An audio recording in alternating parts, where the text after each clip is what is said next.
City of the future, that's what Singapore is often called. When you think of this modern city, you would think Marina Bay Sands or the Esplanade. However, Singapore still has its old charm, just waiting to be discovered.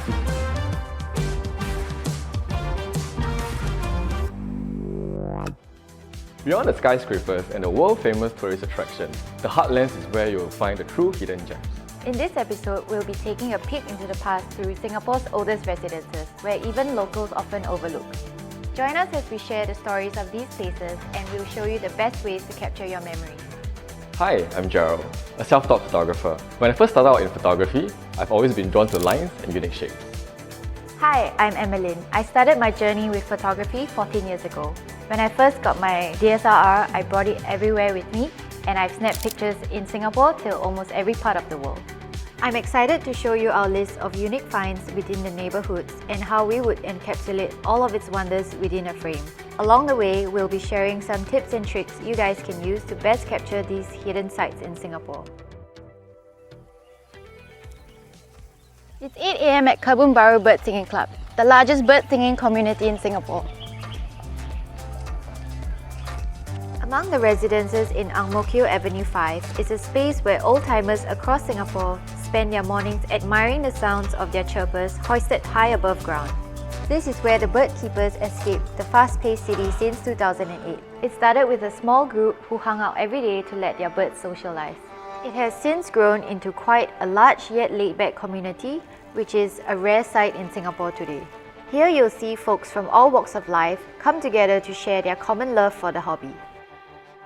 The activity here started in the early 1980s. There were a few guys, they came here and displayed the birds. What they did was they take a stone, tie a string and throw it over a branch.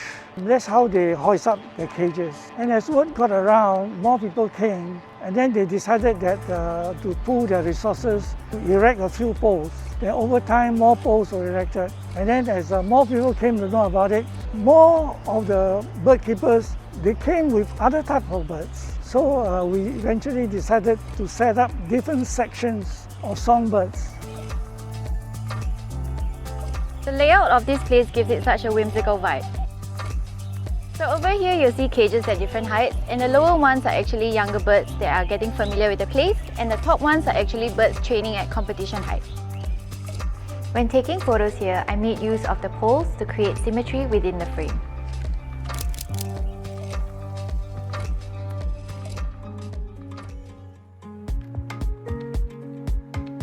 We have one of the most modern public housing in the world. If there's any high-rise flats in Singapore that is worth visiting, it's these red brick flats in the east. Our high-rise public housing, known as the HDB flats, are the backbone of our heartlands. They are one of my favourite subjects to capture because of the unique architecture. Being one of the older developments, this design is the only one in Singapore. The plan was to create estates with flats of varying designs and sizes, along with its own cluster of dry markets, coffee shops and playgrounds, something we see all over Singapore today. The Tampines neighbourhood pioneered this housing precinct concept, breaking up large areas into distinctive precincts to help maintain neighbourliness among Singaporeans moving in from kampongs. Along with the palm trees, this distinctive estate has become an icon of the Tampines Heartlands. So every time when I visit a new location, I will walk around and look for different angles. So this place is actually very symmetrical. So what I will do is that I will look for a subject within a frame to break the symmetry and give life to the static frame. And the wide community spaces in the middle are also interesting to capture.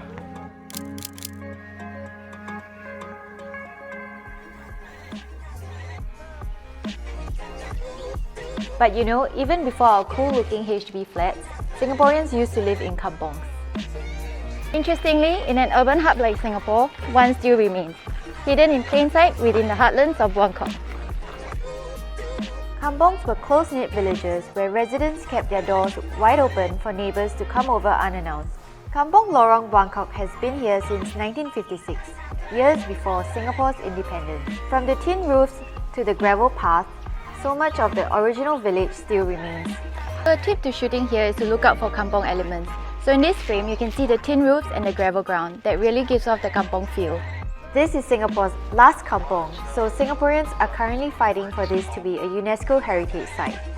We're not sure how long this will remain, so let's capture a piece of Singapore in the 1950s.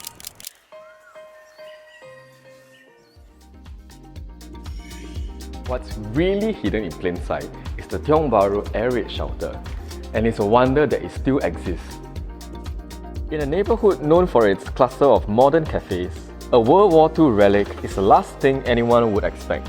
This is also the last remaining air raid shelter in Singapore. These apartment blocks were built by the British back in 1939. Since the war was still ongoing, they included air raid shelters in their blueprint to give residents a safe space to hide. These shelters came in handy when enemy troops repeatedly conducted air raids on Singapore. Despite the darkness and poor ventilation, it was a safe haven for residents of Tong Baru. Walking around this area, you might have noticed there are some writings on the wall, like this one. I'm not too sure what BHS actually means, but it could mean Bukit Ho Swee, like one of the roads nearby this area. But how I will shoot here is that I will make use of the surrounding lights to create silhouette, and that will make the photo stand out.